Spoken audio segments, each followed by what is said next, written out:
May tanong ako sa'yo. Feeling mo ba na sapat na yung kabaitan mo para ikay maligtas? Bro, sa tingin ko masasabi mo na mabait ka. Pero mabait doesn't mean ligtas.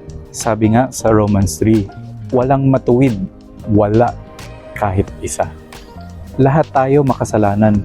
Kahit na yung pinakamabait sa tingin ng buong mundo, guilty pa rin sa harap ng banal na Diyos.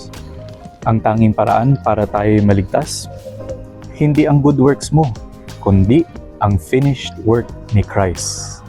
Faith alone saves. Ibig sabihin, pananampalataya lamang kay Kristo ang tanging makakapagligtas para sa atin. Ito ang isa sa mga aspeto ng justification by faith alone.